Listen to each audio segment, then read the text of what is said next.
We had to give in to the request of the Speaker. Bakit? Equal branch lang kayo ah. Why do you have to hit with the... malinaw po. Si Speaker ang nagmamaniubra. Utu-utu ka na ba ngayon? Sunod-sunuran ka na lang ba ngayon sa Speaker? Sabi nyo, hindi pwedeng minosen yung minority block dahil 9 yung members. Ilan na nga kailangan, pwede nang magpalit, Yun ang diba? sinabi ko kay Senate President. 15 tayo, siyam sila. Huwag mong minosen yung 9. Huwag natin baliwalain kasi mga kapwa senador yan. With a warning, manipis yung 15 against 9. Baka bukas makalawa, ikaw naman yung kinuko. No? Itong si Bryce Hernandez, yung DPWH guy, may sinabi na tungkol sa kila Jinggoy, kila pangalan nito si Villanueva na kesyo sangkot daw. Okay? At sinabi nila yan sa Congress. Although sa totoo lang itong si Bryce na-contempt na ito sa Senado. Okay? Kasi hindi nagsasabi ng totoo. Tapos nung pinayagan ng Senado na mag-appear sa Kamara, aba, tila itong Kamara na iba na yung kwento ni Bryce at tinuturo na ito mga senador. At ngayon, tila tinatago na ng Kamara, ayaw ng payagan ng Kamara na mapunta ho sa Senado uli para mag-testify. Naku po. Ang tanong dito, di kaya natatakot sila? Natatakot sila na etong si Bryce gumaya kay Diskaya at sabihin na talaga yung totoo. Kung sino talaga ang mastermind ng korupsyon na ito. Naku po. Gago! Ang tanong ladies and gentlemen, kaya bang itago? Papayagan ba ng Senate President na itago itong si Bryce ng Kamara ho? Nako. Seeking the floor, you are recognized. Thank you, Mr. President. The last time I know that Bryce Hernandez was cited in contempt and was issued commitment order to the USAA detention room. May I know the whereabouts of that Bryce? Ito ang context nito ladies and gentlemen, si Bryce na-contempt. Na-contempt po si Bryce sa Senado. Okay? Pinayagan lang ng Senado umaten sa Kamara. Etong Kamara parang ayaw nang ibalik sa Senado. Anong tawag nyo dyan? Bastos talaga itong Kamara. Naku po, patay tayo dyan. Nako. Hernandez right now, Mr. President? Well, according to the newspaper accounts that I've read, I think they had our Senate President and the Speaker of the House had an agreement to commit Bryce Hernandez at the PNP Custodial Center at Camp Crame. May I clarify that quite accurate answer by Senator Estrada for the information of Senator De La Rosa and the public. Yesterday, after the hearing, during the hearings that they were conducting in the House, Speaker Martin Romualdez called me and said that their committee was allowing Mr. Hernandez to remain in the House and in the House of Representatives, and that he was requesting that he not be returned back to the Senate because of some fear for his life.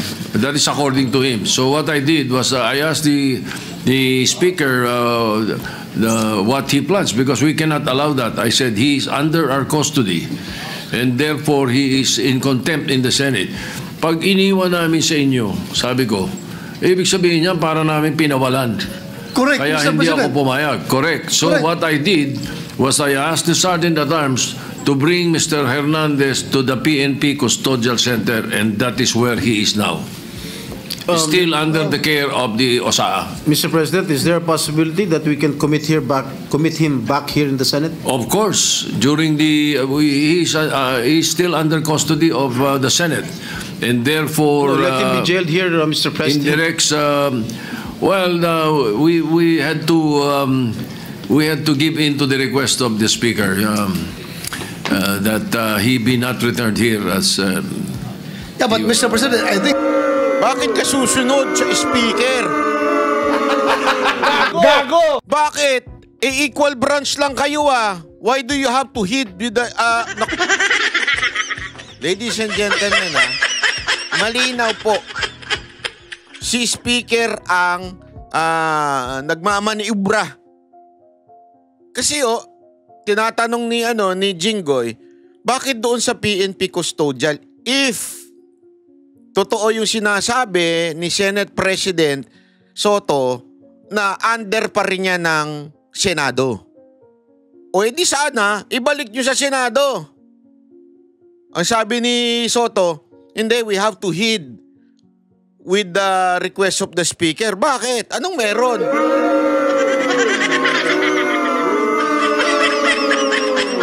Utu-utu ka na ba ngayon? Sunod-sunuran ka na lang ba ngayon sa speaker? Senate President ka eh. Equal branch kayo eh. Bakit ka sunod-sunuran sa speaker? Ang labo naman yan, Mr. Soto? I think as we speak, the jurisdiction of the person of Bryce Hernandez belongs to the Senate. Yes, and that's why we can call him here anytime we need him. Thank you, Mr. President. Yeah. Senator Alan Cayetano is recognized. Sir President, on that Minority Leader is recognized. may I know, Sir President, will that be the new rule?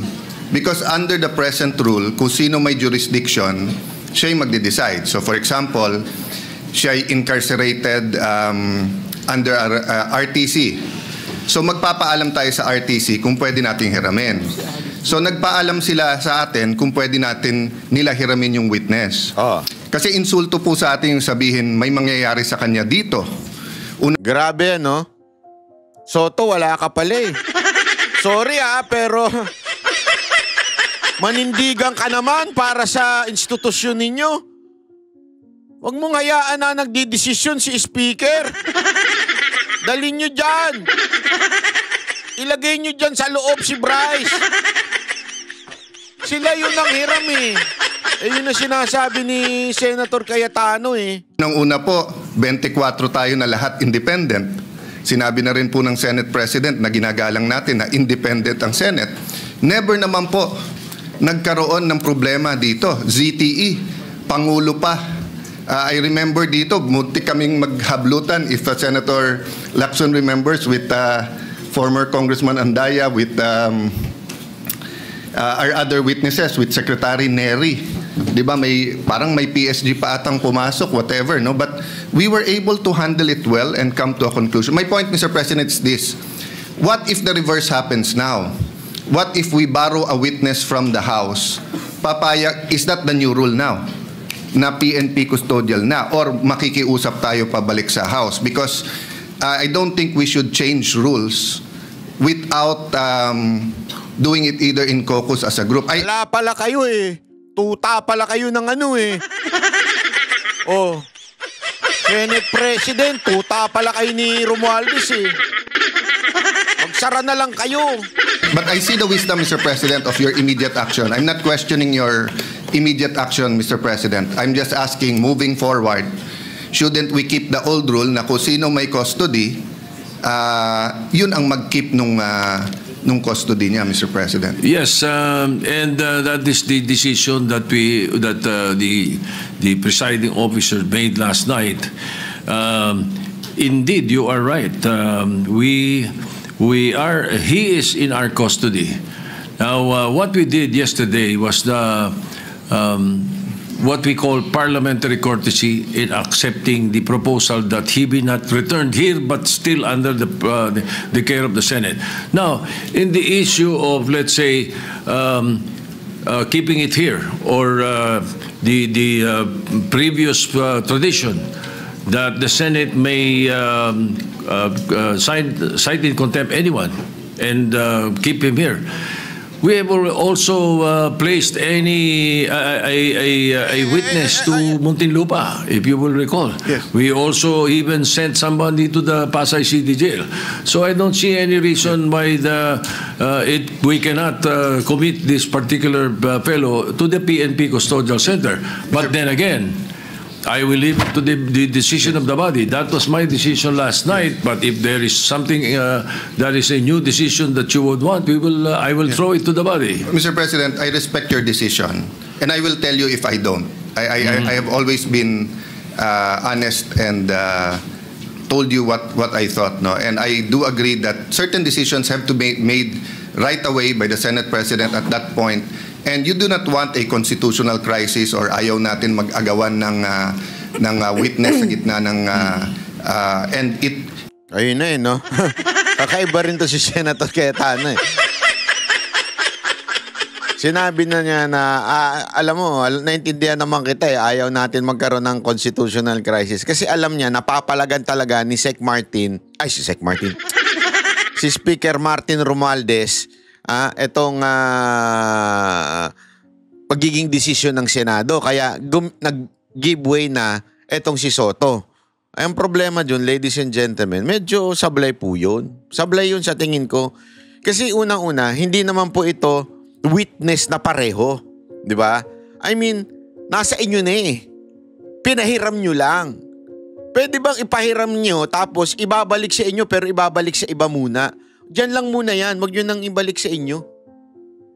Pinahiram nyo eh. Dapat ibalik sa inyo. One News, One PH po. But sir, for the record lang, sa susunod na pagdinig, inaasahan pa rin po ba natin yung participation po ni Senator Marcoleta and yung ilang mga welcome pa rin po mag-participate si Senator Jinggoy until may complaint po sa kanya na nasasangkot? All the senators, kasi ang membership ng Blue Ribbon, 17. Kasama ako doon.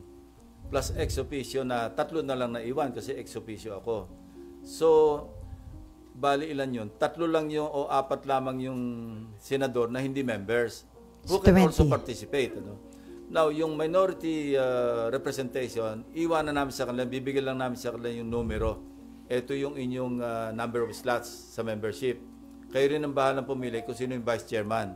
Sa ngayon, ang vice chairman sa majority, si Senator Erwin Tulfo. Because he requested me to be the vice chairman. And I agreed. So, hingi rin kami ng isang vice chairman from the minority group. Kung sino man yon, hindi ko alam. Ang dating vice chairman yata, Senator Bato at saka si Senator Bongo. Now, if they would like to elect a new vice chairman, pero nilimit ko na lang sa 2 vice chairman. Katakot-takot na yung mga vice dito eh. 3 yung vice chairman sa Blue Ribbon. So sabi ko, 2 na lang, isang majority, isang minority. Pero wini-welcome pa rin po natin yung participation ng ilang because nasasangkot. they are senators. Until po may complaint or case na ipa-file against them po. Tsaka po, Maski merong cases filed, they can still participate because that's their right. Until convicted, wala na silang karapatan kasi convicted na. Sure. Final conviction, Okay na. meaning Supreme Court, yung affirmed by the Supreme Court. Okay. Okay, before Mean, sir, sabi nyo, hindi pwedeng minosen yung minority block dahil 9 yung members. Ilan na nga kailangan, pwede nang magpalit, Yun ang diba? sinabi ko kay Senate President. Sabi ko, 15 tayo, siyam sila. Huwag mong minosen yung 9. And ang attitude din ni Senate President, ito na pag-usapan natin. Huwag natin baliwalain kasi mga kapwa senador yan. Tratuhin natin sila. Ikaw, kasi you are the Senate President of the entire Senate, of all the 23 other senators. Dapat yan, and he agreed, ganyan naman talaga yung attitude niya, no? Na hindi po pwedeng Senate President ka lang na majority. Pero ito pa yung isang, with a warning, manipis yung 15 against 9. Baka bukas makalawa, ikaw naman yung kinuko. No? Kaya yung naging biruan nga dyan, wag mong kukunin majority leader si Joel Villanueva kasi 2 beses ng majority leader yan na nakuko yung kanyang Senate President. Pero so, doon sa Aminado naman siya eh. Kaya ito si Senator Alan Peter, gusto niya i-volunteer na mag-majority leader si Joel. kay Senate President Tito.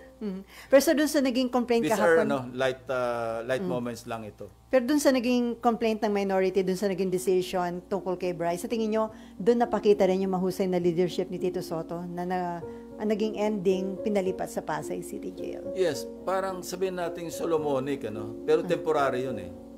Kasi pag-uusapan nga namin, after ng hearing sa Thursday, or even before, kung hiramin siya ng House, ang recommendation ko nga is diretso na lang dito sa Senate. Mas mainam na rin dito, at least wala na tayong gastos sa gasolina pag may hearing, may escort pa. Mas mainam na nandito kasi meron naman kaming facility rito eh.